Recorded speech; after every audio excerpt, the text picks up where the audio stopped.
I like to avoid the data, Okay. Tell me about that. which is really not good, right? Hmm. Because I think the only thing preventing, because I love money too, by the way. Yeah. I love money. I'm Yeah. not saying I don't love money. You and I are very similar. It's like intuition and money at the same time. It's Yeah. just I like love money. magic. Yeah. Sometimes the data makes me feel threatened, Mm.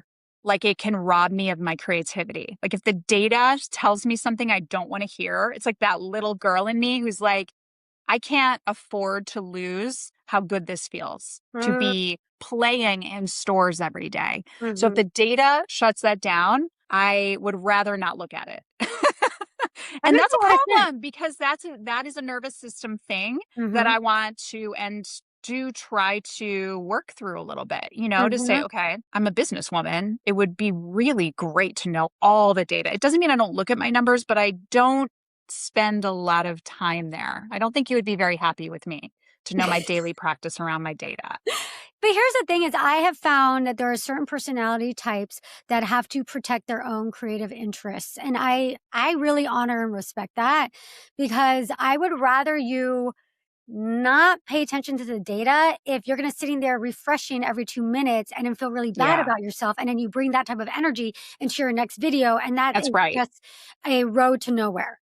It is So, the protection of energy. That's mhm, exactly what it is. mhm, That's exactly what it is. Even the comments, I have to be careful on comments yeah, because as much as I know the negative comments are just as important to be there as the positive ones, sometimes I do get triggered and yeah, I'm I can with that. sensitive in that sense. And I have to be careful with my energy. So that's the one piece of this whole puzzle of YouTube and any public platform I think I choose to be on in the Mhm, future mhm. that I still have some growth there to be had. Have you ever read the book Big Magic by Elizabeth Gilbert? Yes, I Yeah. love Big I do Magic. too. And I feel like it is so I read that a few years it was during COVID actually. I read it and I was like, "Oh my god, this is exactly how I've been feeling as I work with YouTube creators." And one of the big ideas that she has in there is like, if you can avoid I mean, this is not realistic, but her idea is like, if you can avoid not having to use the income that you get from your creative pursuits to financially support you as long as you humanly can, it's better Mm, because you're allowing the creativity to guide you as opposed to how much money you're going to make from it.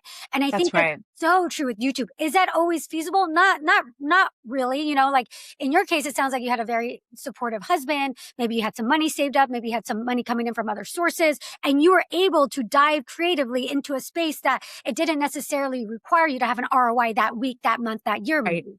100%. And then that actually makes you better at what you do from the long term, and people can sense it, people can feel it. That's right. 100%. I mean, I think in 2018, a couple of my videos went viral because it was like, listen, it's Saturday. This is all Hmm. I've got to give you. Hmm.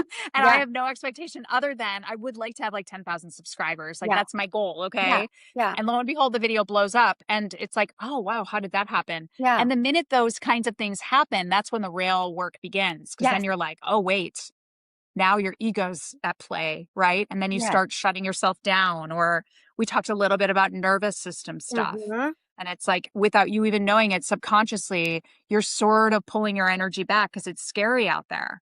It's real scary out there to be seen. It's Yes. real scary out there. And you're doing that every single day by being on YouTube. You're like asking to be seen, but then you're like, well, Yeah. do you really want that? Yeah. You Yeah. know? A part of you is like, I didn't ask for this. Mhm.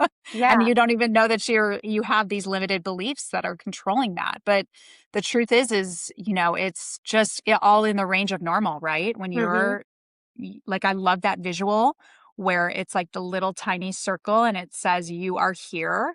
And then there's a dot over here out in the, universe and it says where the magic happens. Mm. I love that visual. That's just an analogy for what I want for myself and every woman I know who has a dream.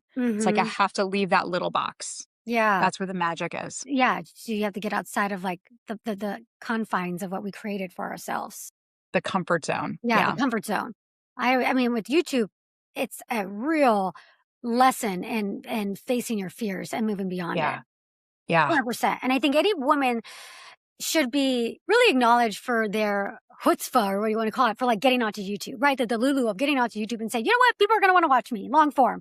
So I think there's a lot to be, celebrated in that, but there Yeah. are like new levels, new devils, right? So what do you do, Melissa, when you have a video that maybe isn't performing well? Do you not look at the data? Do you just move on to the next one? Like, how do you handle that?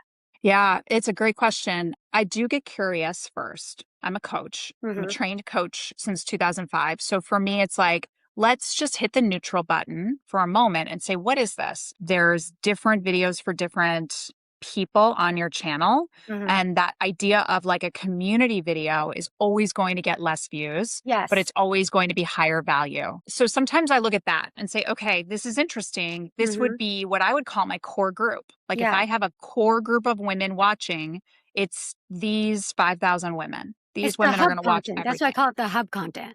The hub content, you Yeah. call it? Okay. Yeah. So yeah, it's like the hub content. So Hmm. that's what I'll get curious about. Was this a hub content? My And YouTube intuition gives you told data to know that. So I there are, that gives you data to say, oh, okay, these are my people that are showing up.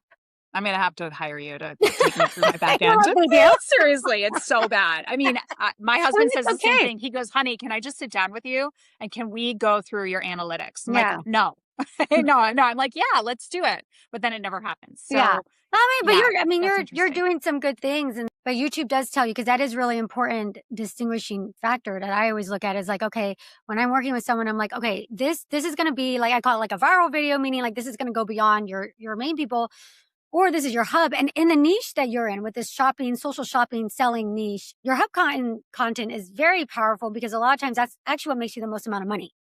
Yeah. Okay, so that's a great perspective shift right there. So that's Mhm. something that I would say now next time a video doesn't do so well. Like a great And example, what I is the just made a definition of doing so well, right? So like in your mind, it's like yeah, views, but in my mind, I'm like, oh, I don't, if it's actually making money, that's a win, a huge yeah. win. And it's funny because the lower view videos sometimes make the most amount of money. Then how is that not a win? Right, exactly. So that's just what I'm talking about when I Hmm. say I really need to get better at the data Yeah. because right here we just had like I just had a mindset shift. Like, well, what would make me afraid looking at data? Like there's nothing to be afraid of, right? No. So if I'm like, oh, I don't really like to like I like to protect my energy. Like that's funny, but that's also part of what I talked about at the beginning, my thief Hmm. coming in and being like, Hmm. it's not that important. You Hmm. don't really need to ruin your energy today. Don't look at that, honey. When Yeah. really if I look at it, I mean, I could you and I together could look at my data and be like, that wasn't a bad video. That was phenomenal. Look at what you just Yeah. monetized, or look at how many comments you got.